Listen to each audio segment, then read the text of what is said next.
Austria are mandating vaccines. From February the 1st, if you're in Austria, you gotta be vaccinated. Does that sound worrying? And have Austria got any historical lessons they could glance back at that gives them some guidance on how they should maybe behave in situations around mandating? Hello there, you 4 million wonders, you shimmering comets, you glorious starscape. Now, we're going to be talking about a serious issue. It's vaccine mandates. Of course, I'll be careful to stay within the regulations of YouTube while discussing this and express no opinion on vaccines themselves or medical procedures. Simply, an open discussion will be taking place during this video, me doing most of the talking, the news participating to a point where we discuss the idea of mandating, lockdowns, the introductions of emergency powers, and try to some degree to place them in a historical context in a serious grown-up way, in spite of the cardigan. I also want to let you know, if you're in the UK, between January and May, I'm performing loads of dates. Some new ones are going to come available in Scotland too. Click on the link in the description, sign up to my mailing list. I'll give you details at the end. But now let's understand what is going on in Austria. On Saturday, protesters making their feelings known, not just about lockdown, but about the mandatory vaccinations plan for February. These protests are happening all over the world. They're happening in the Netherlands, they're happening in the UK, they're happening in Australia. All over the world, a significant percentage of the population are concerned about vaccine mandates. I don't know if they're concerned about vaccines and the consequences of vaccines or simply the mandates themselves. But let's be clear about something. We are facing an unprecedented situation, and I suppose we have to individually and collectively work out if the trade-off is a worthwhile one. Presumably, the argument for mandating vaccines and lockdowns is that the spread of coronavirus is so rampant and the consequences so dreadful that these measures, which some would consider draconian, have to be taken. And I suppose the protests suggest that there are a significant number of people that do not believe that to be the case. Perhaps they query the logic, perhaps they query the science. One area where I would be happy to nail my colours to the mast is every time you take away people's freedoms, you have to really be sure you're doing the right thing. And I would say a way that you would know that the right thing was being done is transparency around information, open discourse in public, no censorship. These would all be signs that what was happening was something that was open, fair and free. You could evaluate for yourself whether you think the criteria that I've just loosely listed are being met. Let's have a look a little more closely at what's going on there. This massive crowd in Vienna objects to COVID restrictions being reintroduced. I'm a free Austrian who wants to be free and live free in this country. Liberté! If you are a person who accepts authoritarianism, perhaps your perspective is this is a unique situation, authoritarianism is necessary, we need to yield to authority, then I suppose surely a caveat to that would be after a democratic process, after a public discourse.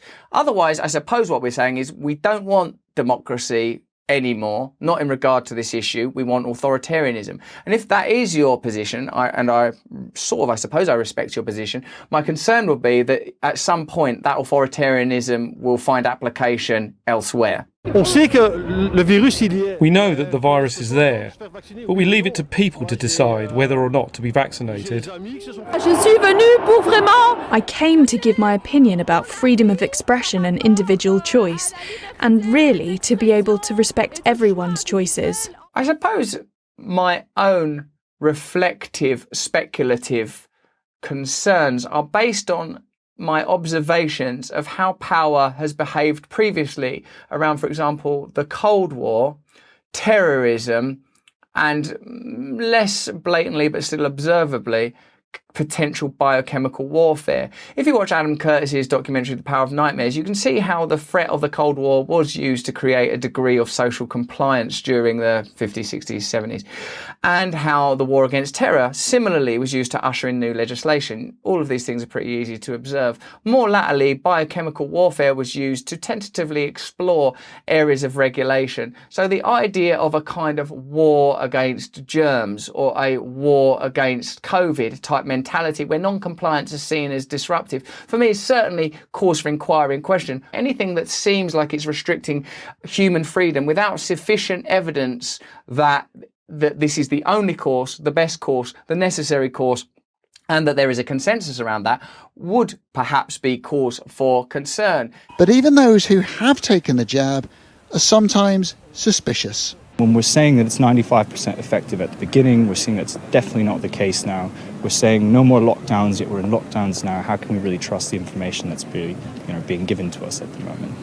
I'm vaccinated, but I did it just because we had this rule where we can only get into bars and restaurants and stuff with vaccination. Perhaps democracy has always been somewhat vague and illusory. Perhaps many of the choices that we believe we are making are as a result of behavioural nudges that require us to behave in a certain way. Rats led down particular pathways in an all-pervading maze. But certainly this issue has brought to the forefront a good deal of resistance, and given the contributions of many of the people blessedly in this televised news footage, it's easy to see why there could be some concern. Dr. Agnes Arnold-Foster and Dr. Caitlin Gainty are health historians working on Healthy Skepticism, a project that examines historical and contemporary medical skepticism. Austria is to become the first European country to make vaccinations against COVID-19 mandatory. The proposal has been met with substantial opposition, partly fueled by the far-right Freedom Party. But over the weekend, 40,000 people protested in the streets of Austria, including many unaffiliated to the right-wing extremists.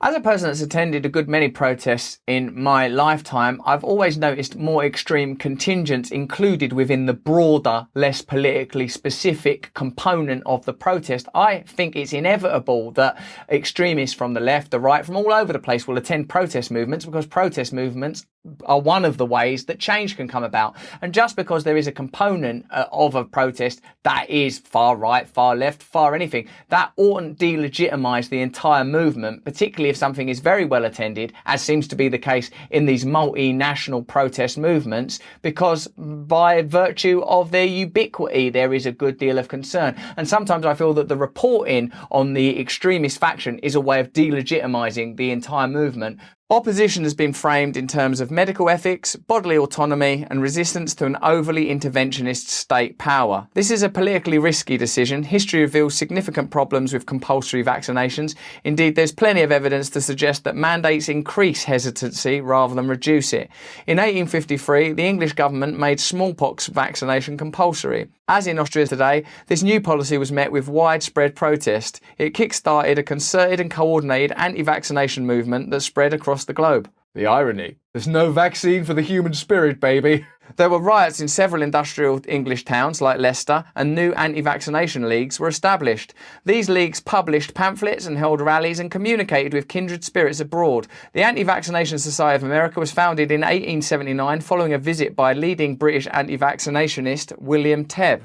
Compulsory vaccination was understood as a tool of an increasingly interventionist government, and many of the protesters were working class people who had been living under the brutalising regime of workhouses and the poor law. I suppose one of the things that sort of jars mentally is the idea, this is for your own good. We've got to do this for the good of everyone. It's not just for your health, it's for everyone's health.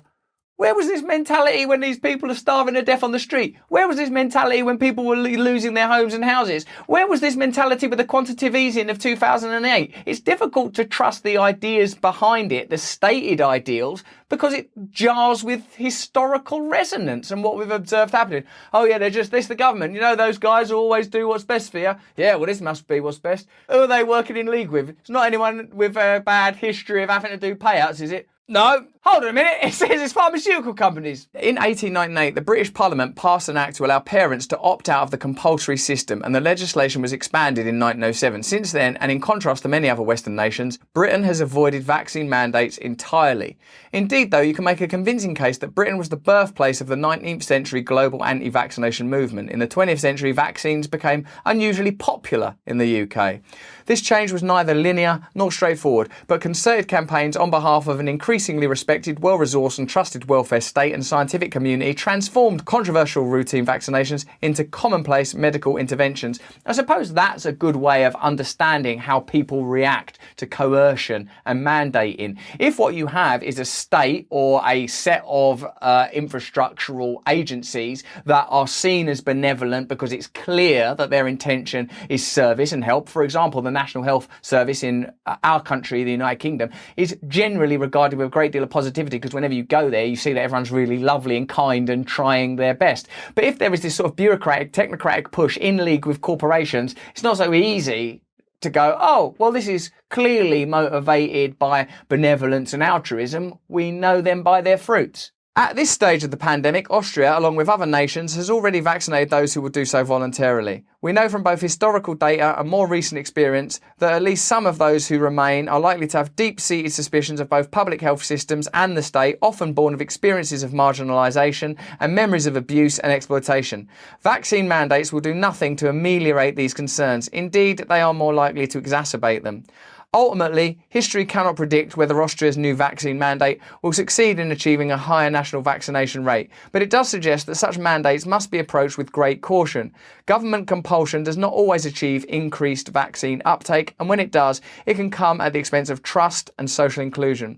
There are no hard and fast rules here. Instead, what history does make clear is that the success or failure of vaccine mandates are deeply contingent and dependent on national context and the historical moments in which they take place. A lot to consider. What a fantastic article. And please, those of you watching this, remember that I have not at any point endorsed or denied vaccines. I have no opinion on what you should do for your personal health. I neither see myself as a necessary advocate for a government policy nor a person who has to necessarily decry it. My job, I feel, is to participate with you, a person that I respect, on the level of equals, communicating about our individual and collective lives and the society, nay, civilization, suggested by that communication. In fact, to communicate is to create community, and without it, we do not have community. But that's just what I think. Let me know what you think in the comments below. Do you think this is an important moment for Austria? Do you think that this is the possibility for a new global movement? What lies behind it? Do you trust your government? Do you trust the media? Do you trust big business? Let me know exactly what you feel. Give me a thumbs up. You won't be giving me a thumbs down. That little privilege has been snipped right off at the nubkin. And also, please, if you like this content, have a look at this little old sauce pot over here. And if you need to meditate now or learn more about well-being and personal development, sign up to my Awakening side channel. Also, sign up to my mailing list where I let you know exactly what I'm up to. And please, if you're in the UK or traveling to the UK, come see me live. I'm all over the place. There's a link in the description to see me on tour. Stay free.